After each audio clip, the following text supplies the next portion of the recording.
We've talked an awful lot about our new bloomable garden this summer, and it has just blown us away.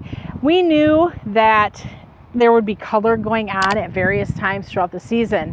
What we never expected from this garden was for it to always be in bloom. These are perennials primarily in this space, and you know, perennials have their time to shine. They don't always bloom, but the varieties that are selected for this Bloomables program have really just been way above and beyond what we ever thought for this space.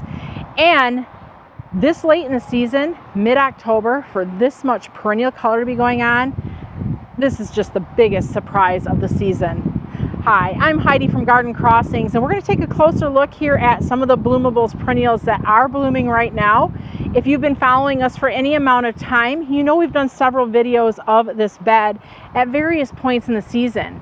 For those of you who are new, and maybe this is the first time you've seen us do a tour or a walkthrough of this bloomable garden, I would invite you to look back over the summer to see the progress of these plants and how they've done at different various points in the season.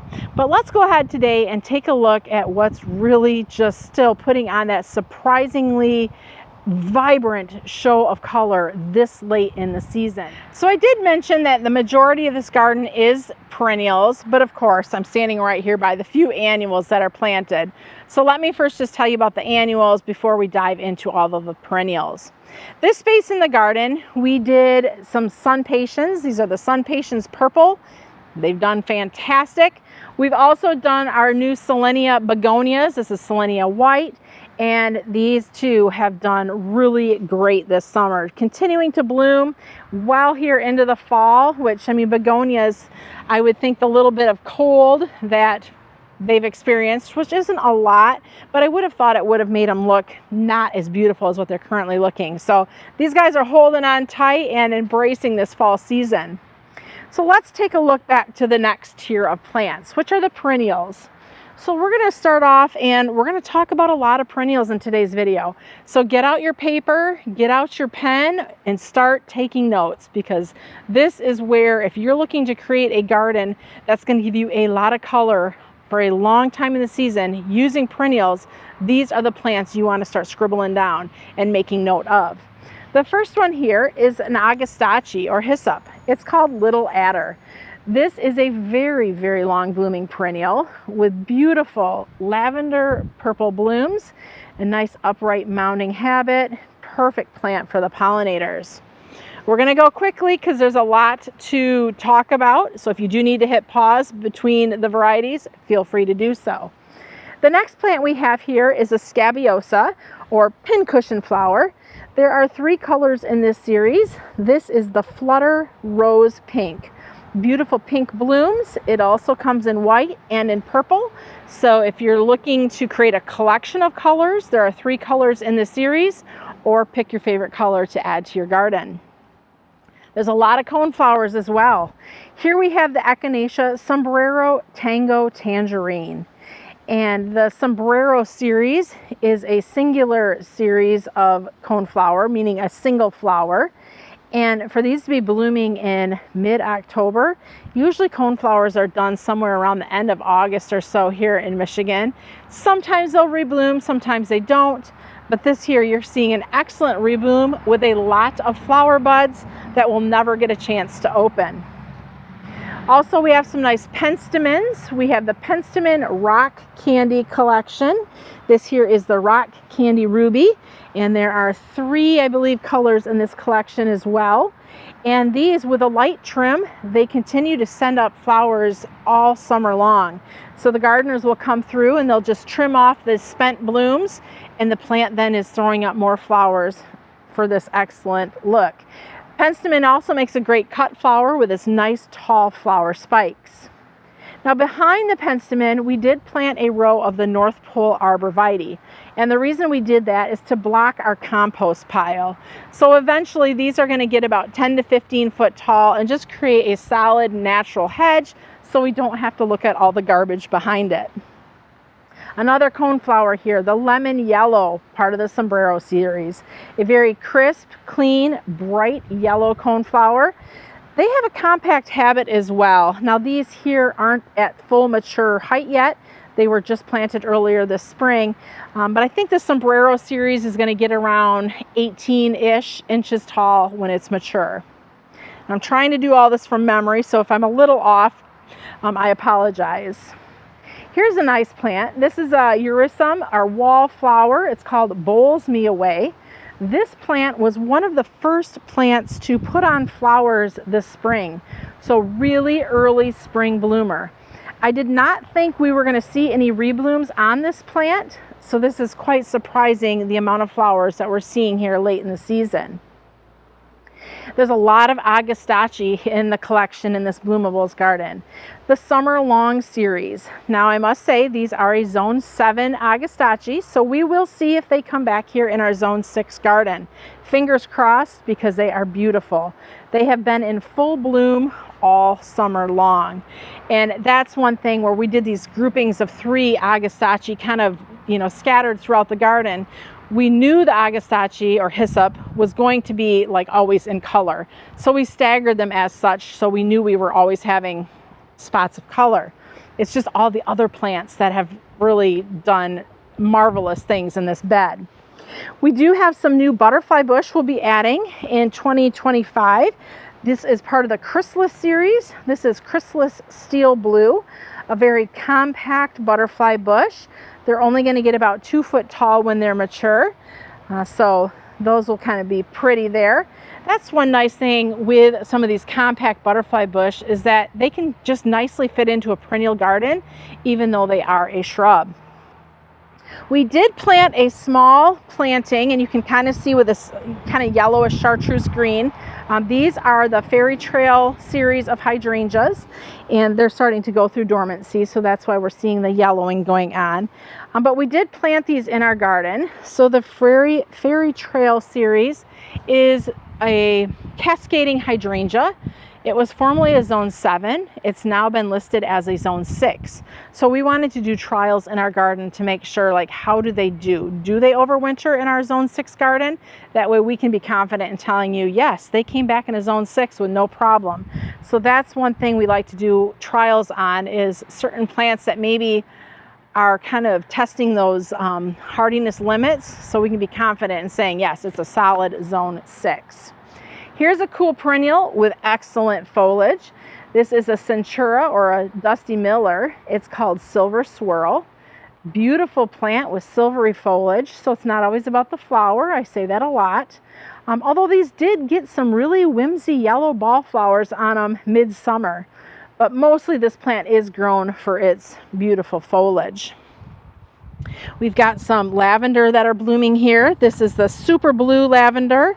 And just a few little flowers, not a ton, but this was blooming earlier in the season as well. So just to send up just, you know, those little wiry purple blooms, it's fall color.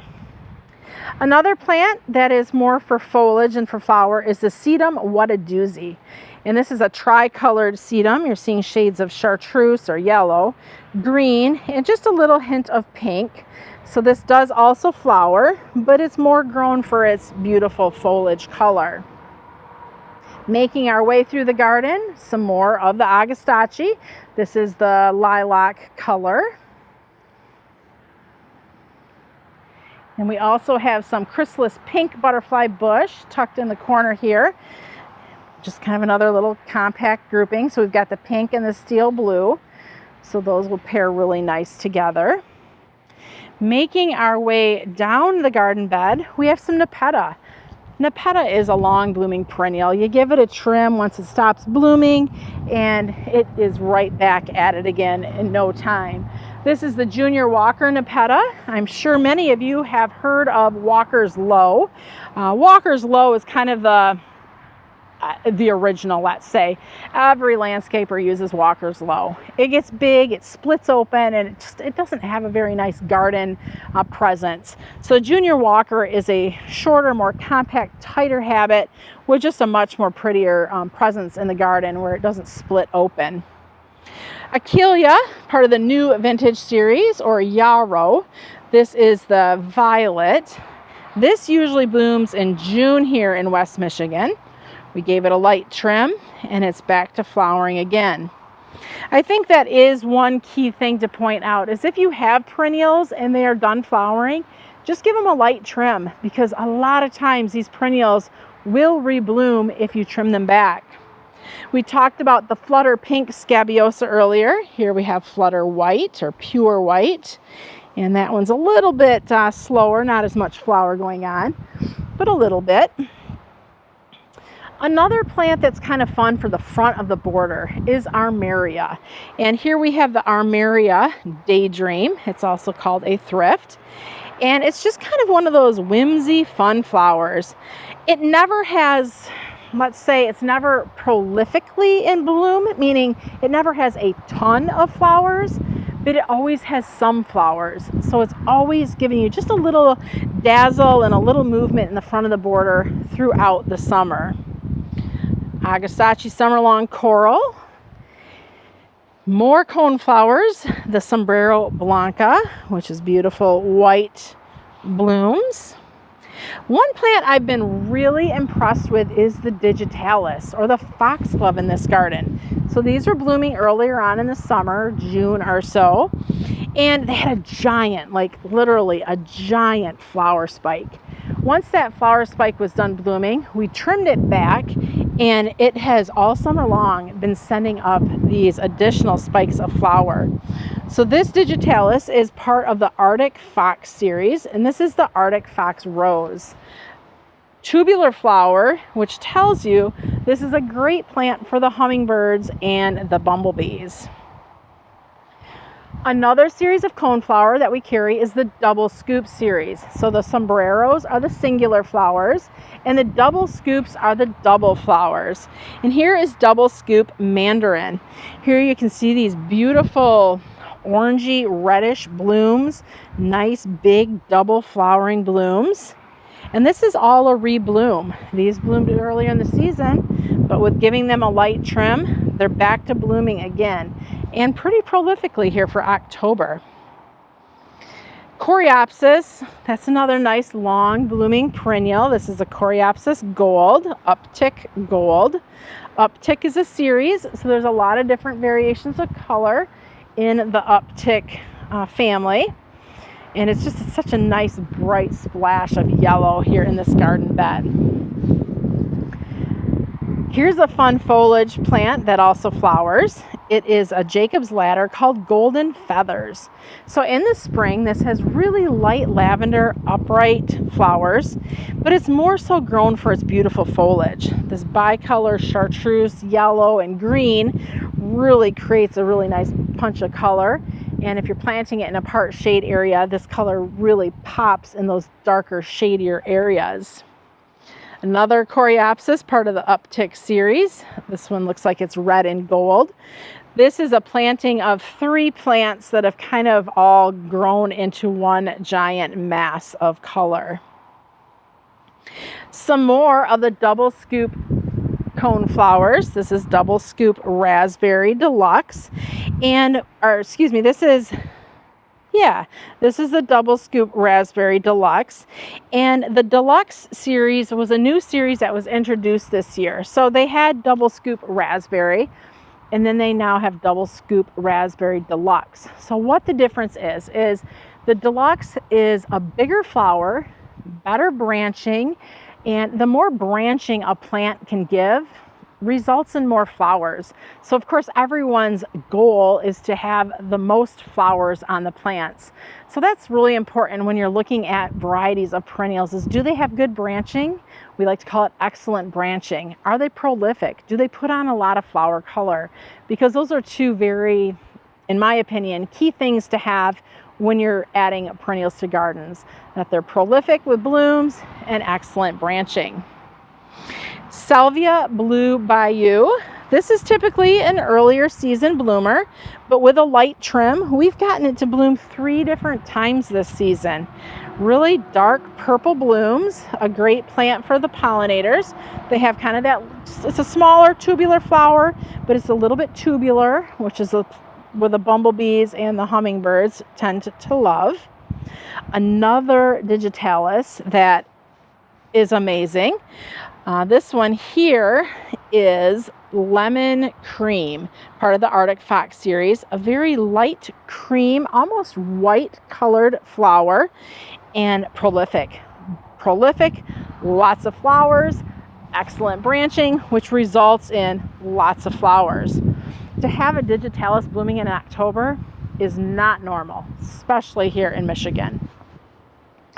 Few more beautiful cone flowers, part of the Double Scoop series. Double Scoop Deluxe Bubblegum. I'm trying to get my hand in here. Look at the size of that bloom. That is a deluxe bloom. Huge cone, nice long petals. That is just very impressive, the size of that bubblegum flower. Some more of the Agastache blooming. I had mentioned there's 5 different colors in the series. Another thing I should mention is all of these plants that we're talking about today, some of them we've carried this past season, but the ones we haven't, we will be adding for 2025. So if there's any of the varieties in this Bloomables bed that you're like, I gotta have it, take note. We will be putting our new varieties on somewhere around December for pre-order, so you can start your pre-ordering in December, and then we'll ship it out when it's the appropriate time for your zone in the spring. So we're excited to add so many fresh, new, different type of plants to what we're currently offering. Here's a nice little low-growing ground cover. It's an Oenothera, also called the evening primrose.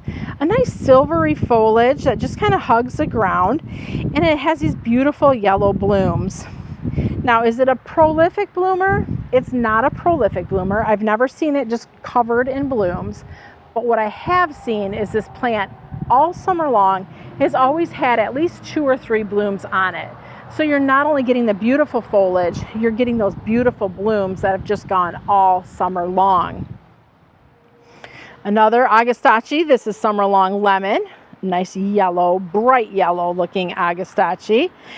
These are also fragrant, so if you're looking to add a fragrant plant to the garden, Agastache are really a nice fragrant plant. Veronica Skyward Lilac. So these we've had in the garden here. There's lilac, there's pink, and there's, I think, a dark blue in the Skyward series.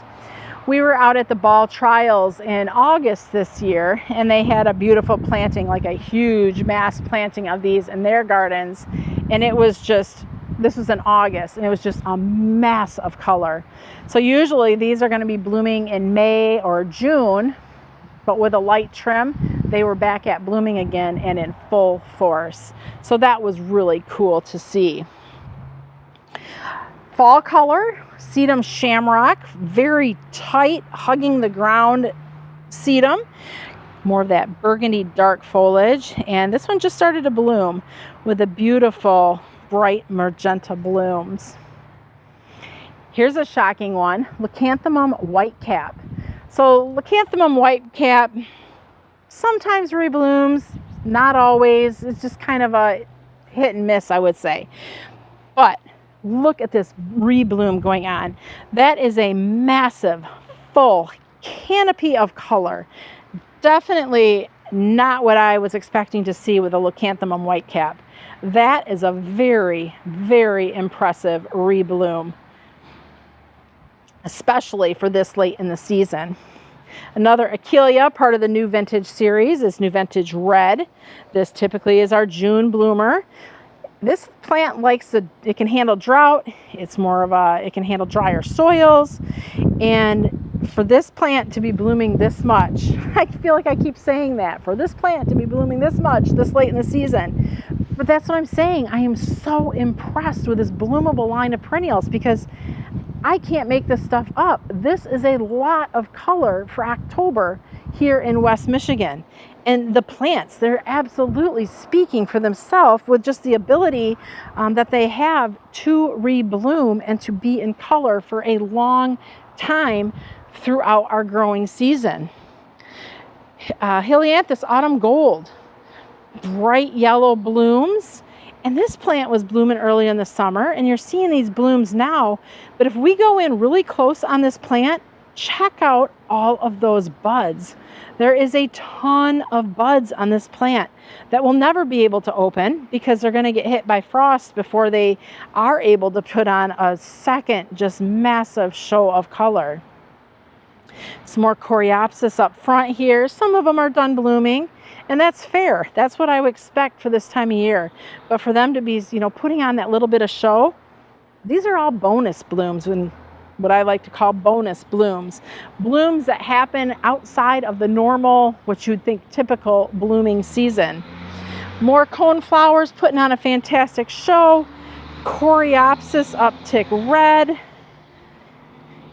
And Helenium, oh man, this plant is not going to give up. It's looking like it's just wanting to be done for the season. It's tired looking, it's getting brown, it's starting to dry out, but it's still putting out so much flower color here at the top.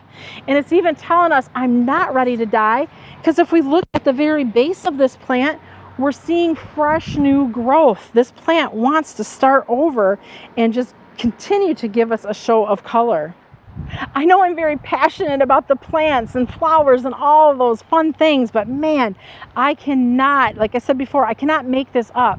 This garden has done way beyond my wildest dreams, my wildest expectations of what perennials could possibly do. Now granted, it's been a very good growing season here in West Michigan. We haven't had a frost yet, so the season is going late. But for seeing these plants just kicking in and reblooming, putting on more color, putting on more show, this is just, it's so impressive to see this much perennial color this late in the season. We're going to put a link below to our Bloomables line where you can just click Bloomables and it'll show you all of the bloomable plants we have to offer. If you're looking right now in the fall, the offerings are going to be a little light. There might be a lot that's sold out, but please check back again in December when we relist all of our new offerings and get the inventory updated for 2025, because there is a lot of perennials here that you are certainly not going to want to miss out having in your garden. If you have any questions or comments on any of these gorgeous perennials, please feel free to leave it below. And if you're new to our channel, we welcome you to subscribe. Thanks for watching. I'm Heidi from Garden Crossings.